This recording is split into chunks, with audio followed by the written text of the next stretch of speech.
Siapakah yang memberitahu Muhammad bahwa dia seorang nabi?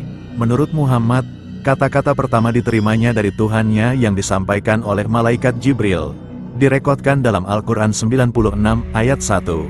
Jibril berkata kepada Muhammad, "Bacalah." Muhammad menjawab, "Baca apa?" Orang Islam menyatakan yang dia menjawab, "Aku tidak pandai membaca." Sahih Al-Bukhari, buku 1, hadis 3, menyatakan berikut, lihat juga Al-Quran 96 ayat 1-3. Malaikat tersebut datang kepadaku dan berkata kepadaku, "Iqra', baca." Aku berkata kepadanya, "Aku tidak pandai membaca." Dia mencekik aku dan berkata lagi kepadaku, "Baca." Aku berkata kepadanya, "Aku tidak pandai membaca." Dan dia mencekik aku dan berkata lagi kepadaku, "Baca." Aku berkata kepadanya, "Aku tidak pandai membaca." Maka dia mencekik aku untuk kali ketiga dan berkata, "Bacalah dengan nama Tuhanmu yang menciptakan." Cerita ini tidak masuk akal dari berbagai aspek. Marilah kita memikirkannya bersama. Malaikat itu berkata, "Bacalah, bukankah saya sepatutnya memberikan Anda sehelai kertas atau sebuah buku sebelum saya menyuruh Anda membaca sesuatu?" Untuk menutup kesilapan ini, orang Islam mendakwa Iqra' bermaksud lafaz. Namun, sekiranya ia bermaksud lafaz, mengapa Muhammad tidak berkata, "Aku tidak pandai melafaz, kanak-kanak berumur 5 tahun boleh melafaz"? Pastinya, hal tadi adalah tentang membaca karena perkataan Arabik jelas menunjukkan baca. Ini juga menunjukkan Islam sebagai satu penipuan di awal ceritanya lagi. Sekiranya Muhammad tidak pandai membaca dan dia adalah buta huruf, mengapa malaikat itu tersilap menggunakan perkataan baca? Jika Tuhan mengarahkan seorang manusia yang buta huruf untuk membaca, bukankah manusia itu akan terus boleh membaca melalui mukjizat Tuhan? Untuk menjelaskan lagi perkara ini, bayangkan Yesus berkata kepada seorang yang buta, "Lihatlah," dan orang buta tersebut menjawab, "Aku tidak boleh melihat." Dan Yesus berkata sekali lagi, "Lihatlah," dan orang buta tersebut menjawab sekali lagi, "Aku tidak boleh melihat."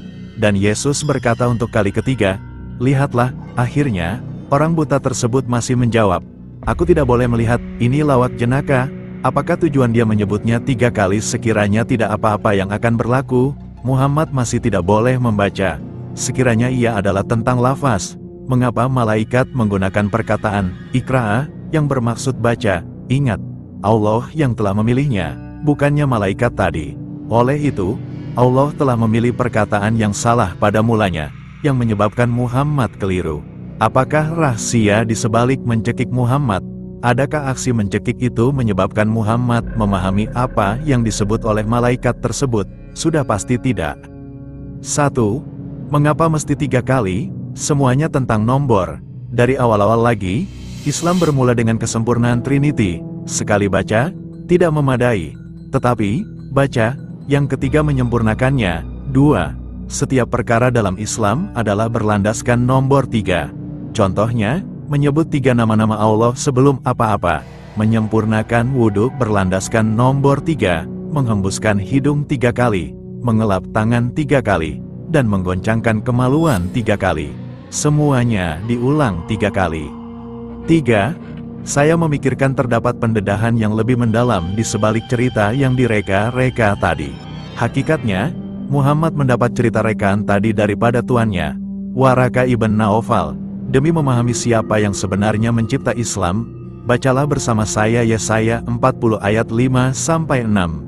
Maka kemuliaan Tuhan akan dinyatakan dan seluruh umat manusia akan melihatnya bersama-sama. Sungguh, Tuhan sendiri telah mengatakannya. Ada suara yang berkata, "Berserulah," jawabku, "apakah yang harus kuserukan?" Seluruh umat manusia adalah seperti rumput dan semua semaraknya seperti bunga di padang. Jelas bahwa Muhammad sedang berusaha untuk menjadi Nabi Yesaya dengan mengubah cerita di atas. Tetapi dia beranggapan dia mampu mereka satu versi cerita yang logikal. Namun, faktanya adalah cerita Muhammad mendedahkan dirinya sebagai palsu. Kesemua drama ini tidak diperlukan. Cerita versi Muhammad juga menunjukkan bahwa Tuhan palsu ini tidak berupaya melakukan mukjizat-mukjizat. Karena sekiranya Yesus berkata kepada Muhammad, "Baca," saya pasti Muhammad boleh membaca, walaupun orang Islam mendakwanya buta huruf.